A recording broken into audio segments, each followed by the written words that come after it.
So another method that we have for numerically approximating the value of a definite integral is something called the trapezoid rule. Right? And the function that I have here is f of x equals x squared. Right, so we're trying to find the area, and in exact terms, that would be the integral from 0 to 4 of x squared dx. Of course, we can calculate that, right? I picked one where we can know the exact value, so we can see how good or bad, I suppose, this method is. So the exact area here would be 64 thirds, which is 21.33 repeating. All right, so let's see how this trapezoid rule works. Well, I've done the same thing that we've done in all of our other approximation methods. I've taken the interval on the x-axis and I've divided it up into subintervals, right? Specifically, we're going to do 4 of them. And the way this trapezoid rule works is it says, look, suppose we take these endpoints. I'm going to look at this one here, 1, 2, because I think it's the one that's clearest to see. And said, look, instead of doing rectangles, which is what we've always done before, and rectangles are problematic because right, this rectangle here has quite a bit of overage. Right there, there's a lot of error introduced there. So this method says, look, well, instead of using rectangles, how about if we use trapezoids instead? Right, and that's what this line here is doing. Right, you've got the straight edges here, and then it says, okay, make a trapezoid. Let's add up the area of these trapezoids, and you can see there's got another one here, and then the graph is increasing fairly quickly. There's another one here. It's a little hard to see. There is a line there, but at that point it's really close to the actual function, which is a good sign, right? We want it to be close to the actual function. The closer it is, the more accurate our result is going to be, right? So, what's this going to look like? Well, if we let's say I want to do this in general terms, right? Suppose we're breaking this up into n subintervals, right? So delta x is going to be b minus a over n, and we've got these endpoints x sub 1, x sub 2, up to, and you know, let's start at 0. 0, x sub 1, and we're going to go up to x sub n. So there's n plus 1 endpoints, which gives us a total of n subintervals. Okay, so what does this look like? Remember what the area of a trapezoid is. It's 1/2 of the sum of the bases times the height. So these function values here, f of 3 and f of 2 for this trapezoid, those are going to be the bases. My trapezoid is kind of rotated over 90 degrees onto one of its sides. And delta x down here, that's going to be the height. Right? So what I'm going to do is the area of my first trapezoid is going to be f of x sub 0 plus f of x sub, let's write that further over. Put it over here. F of x 0 plus f of x 1 over 2 times delta x.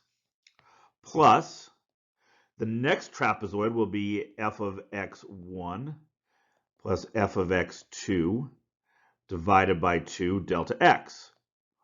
Plus, and we're going to keep going with this, right? And in the end, where are we going to end up? We're going to end up with f of x n minus 1 plus f of x sub n over 2, and I'm going to put the delta x in front.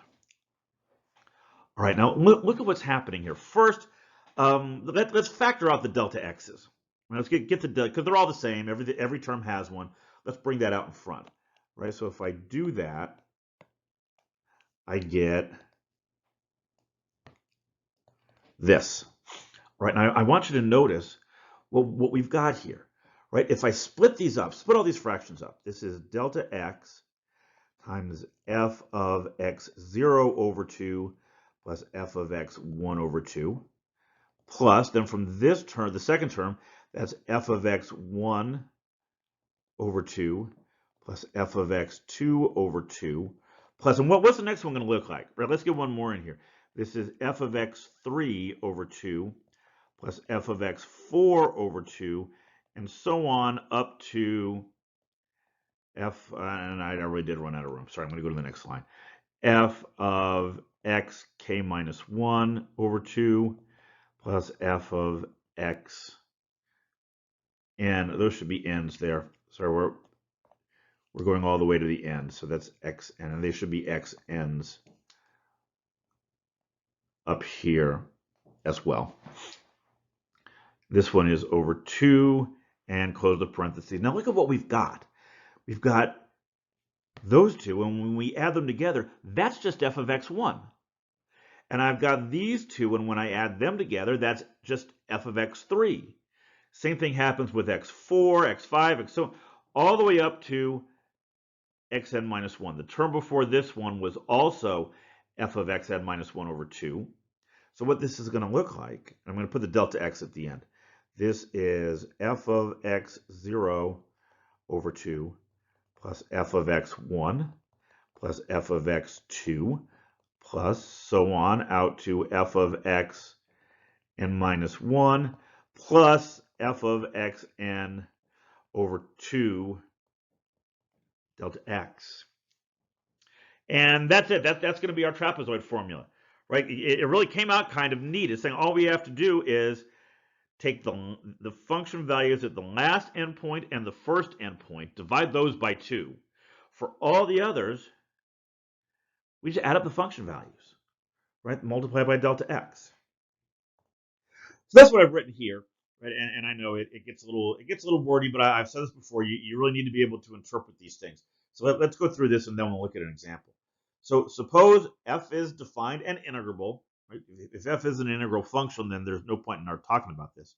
And we're going to specify an interval that we're going to be looking at.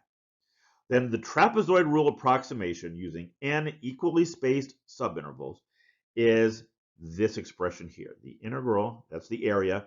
You notice it's not equal, it's approximately equal to. What I've done here is I've got half the first endpoint plus half the last endpoint plus here in the middle the sum of all of the intermediate function values, right? We're going from k equals 1 up to n minus 1. Right? That's everything between the first and the last. We've got all the same setups we've seen before here. Just to clarify what all the terms up there are. Delta x is the width of an interval, b minus a over n. The xk's start at a, add k delta x, k from 0 up to n. And all that's doing is explicitly defining what the endpoints are. All right, so let's take an example. Right? How can we use the trapezoid rule to evaluate that integral? Right? To find the area under that y equals x squared curve. Okay, well, first I'm just going to list the 4 intervals over here. Right? There's 0, 1, 0, 2, 0, excuse me. We really don't want to do the intervals here. We really care about this method is the endpoints. Right, so let's look at what the endpoints of my intervals are. Well, the endpoint of the first interval is x equals 0, then it's 1, 2, 3, and 4. And we need the function values at each of these points, right? That's 0 squared, which is 0, 1 squared is 1, 2 squared is 4, 3 squared is 9, 4 squared is 16. And so then what did our formula say?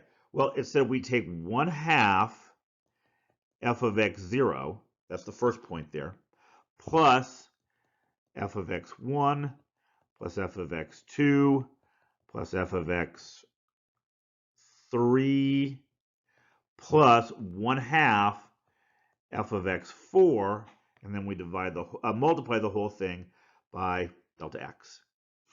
All right, so what is this then? Delta x, that's b minus a over n. That's 4 minus 0 over 4, which is just 1. Excellent. I'll go ahead and write it in there just so you can see the substitution I made. So this is 1/2 times 0 plus 1 plus 4 plus 9 plus, now we're at the last one. It's going to be 1/2 of 16. And if you do the arithmetic here, this comes out to 22. So that's our approximate area of the area under that curve with 4 subintervals using the trapezoid rule. So how does this compare? Right, we talked about the midpoint method in the last slide, and then we have the old school left and right Riemann integrals from back in first semester calculus.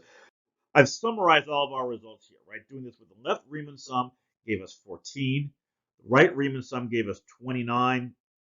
The exact value is down here in the bottom, 21 1/3. So those were the Riemann sum methods, not very good yet, for this, at least for this number of intervals. The midpoint rule gave us 21, which was really close.